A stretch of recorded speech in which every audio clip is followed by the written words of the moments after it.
Welcome back to the class. Welcome back to the session of States of Matter. And I hope you all are good. How are you all? You'll say, ma'am, first of all, you are saying, how are you all? And then, no, first of all, you are saying that I hope you all are good. And then you are asking that, how are you all? Okay, so it happens sometime with everyone. So ignore it. So, yes, student, what the thing is that in the last session, or if you have watched the last video, so I hope you get to know that what's the state of matter is, that what exactly we call it as the matter. And even the student, like we have discussed so many examples, so many experiments, not so many, but it's just that two or three we have discussed. But so that you'll come to know that what's the matter is, what are the characteristics of the matter is, or like what we can say that say something as a matter, what should be the requirements, okay, that what should be the conditions. So we have seen all of these things.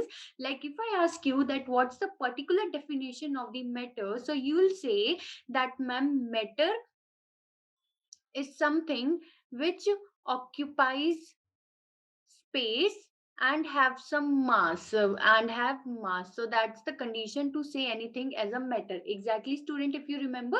And what we come to know that the matters are like the matter is made up of the particles. That means it contains particles which are very tiny, in nature. Exactly, they are very very small, that even though you can't look them with your naked eyes. So that's the particles, and you can say that the particles are there and they have a space between them. So that if you remember one of the example of the salt solution which we have discussed, that there is the beaker in which we have taken the water and it is having the space between them, so that salt is dissolving in it. Exactly. And even though the level of the water was not changing, so that's the point, student, we have come to know about the matter and their characteristics as well. Now, my dear students, so like starting in today's session, we are continuing with this chapter only, that's the states of matter, because it contains so many things which you have to learn. Okay, so, students, we are going to discuss all of these topics today, like what's the classification of matter. Even though in the last session I have just give you a very, very little introduction about it. That yes, students, we are having three states of matter: solid, liquid, and gases. But how they are differing from each other, what are their properties, or how we'll say that it is solid, liquid, or gas. So we see all of these things in today's class. Fine. But students, like you'll say, mom, oh my god, we are going to discuss so many topics right now.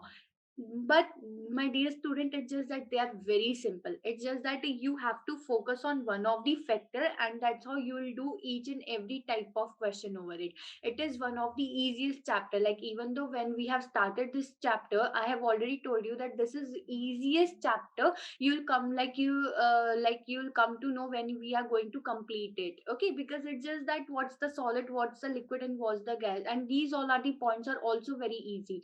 It's not like that you have to focus very thing so much, or it's like that they are having very heavy numericals. No, nothing is there.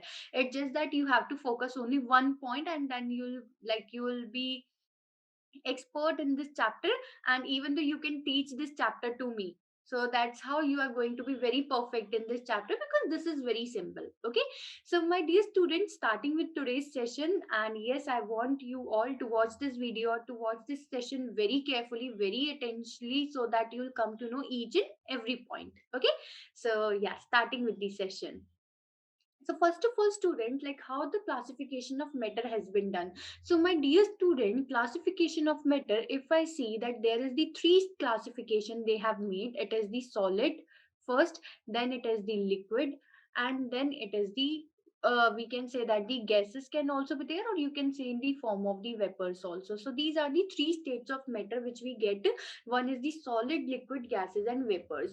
Now you'll say, ma'am, that how we define that, okay, it is the solid, it is the liquid. So these all depends upon the properties, student, that the properties which we are getting, from that basis we'll say that, okay, this one particular is a solid, this is liquid, and this is gaseous and vapors. Okay, but as my dear student, this is a very new thing for you. So we have one very very simple example. Like even in whenever I teach this chapter to my students or something like that, I always use this that example, because it is the one of the easiest one, from which you will come to know like solid, liquid, and gases state of matter and the difference between all of these. Okay,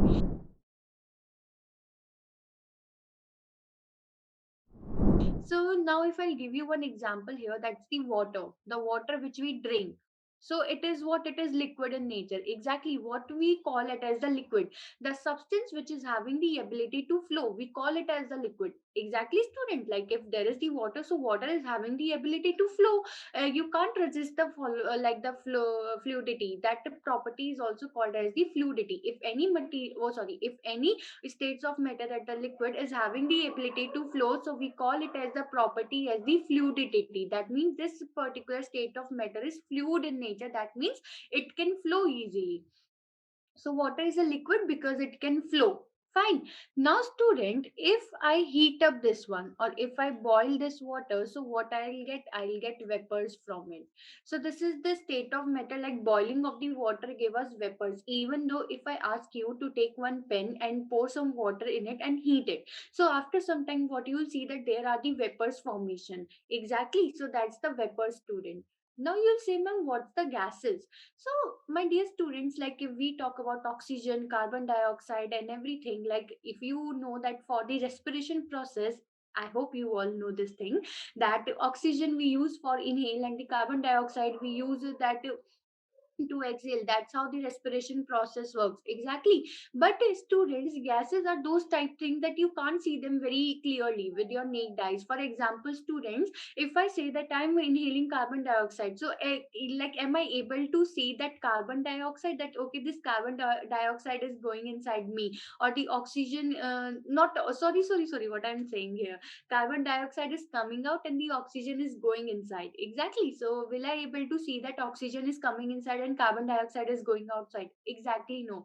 Because student, gases are not visible. That's why the atmosphere we are having so many gases in it, but we can't see them. But it's just that this is the third state of matter, and why we have included here, we'll see that. Okay. On the basis of their properties, so that the water vapor. Now, student, if I freeze this water, okay, if I freeze this water, so what I'll get ice. Okay, that's the, you know na, that when we freeze the water, so we'll get ice, and that ice is the solid form, student. Okay, so that's the thing, student, that the classification of matter has been done, that is the solid, liquid, gases. Okay, now we are going to study the properties of each of them one by one, that what is the particular property of solid, liquid, and gases, and how we are differing them, that how they are different from each other. Fine. Okay, it's a very interesting one, students. Fine. So first of all, we'll discuss about the solids. So, my dear students, like in your from your last session, if you remember that I have already told you that the matter is made up of the particles, that is the tiny particles. So, in the case of the solid, student, what happened? The particles which are present in the solids, they are very compactly packed. Like in this structure, you can see that these blue dots representing the particles, and you can see that they don't have any space between them. They are just like compactly packed, very closely packed with each other. For example, if this is the one particle, so the another particle is just compactly packed with each other, they will not have any space between them. Okay, so like if I draw one like here, so it is like this thing, like this. You can say that they have a space, but that space is negligible, like it is very, very, very less, it is very negligible. So that is why, student, these all particles, you can see when they are such tightly packed, so these particles not having any space to move here and there. Exactly. That is why, student, we call it as the solid, because the particles which is present in the solid, they are very closely packed, very tightly packed. That means they do not find any of the space to move here and there. So now on the basis of that, student, we'll see the properties of solid. Okay. So yes, solid particles are very tightly packed, closely packed. And even though they don't have any gaps between them, like they are very, if there is any gaps, it is very negligible. Fine. And students, like if I talk you about the compressibility, do you know what's the compressibility is? So, student, compressibility is like the sponge. We have sponge, and if I try to press it, so what will happen? That the sponge will change its shape because I am applying the pressure, and due to that pressure, the shape of that sponge is going to be changed. That means that a sponge is the compressible in nature. That means I can compress it. Okay, but In the case of the solid, what happens, student, that the particles are so closely packed or they don't have any space. If I try to compress that solid, I will not be able to compress it because they do not find any space to move here and there. That is why, student, that the solids are not compressible in nature. That means they are very tough to compressible. So we can say that they are very less compressible. Okay, but yeah, if you're giving very high pressure, like very high pressure, then it can compress. But if you are just applying with your hand or something like that, so it is not going to be compressed. For example, student, if I take the example of this pen only, this pen is so small. I'm not talking about any iron box or any bed or any door which are solid in nature, because they all are solid. Exactly, I'm not talking about them. I'm just taking the simple example. If I try to compress this pen, so will I able to compress it? No, because all of the particles are so tightly packed, they don't have any space that they can move from here and there. That is why, student, the solids are very less compressible, or you can say that it is very tough to compress the solid. Okay. Now, student, as the third point says, solid has a fixed shape and volume. Now, my dear students, why we are saying it as having the fixed shape and volume? See, this pen is having this fixed shape. If I try to compress it and if I try to like apply my force over it, so what will happen? It is not going to change its shape at any cost. Exactly, at any cost, it is not going to change its shape. Even though, student, if there is one iron box and I ask you to put that iron box into a very small space, for example, the iron box is this much and the space you are having this much, so will you able to to put that iron box there? No, because it is not of that space. Because solids are having their fixed shape and volume, that you can't push it and you can't fix that iron box into that particular space because it is smaller.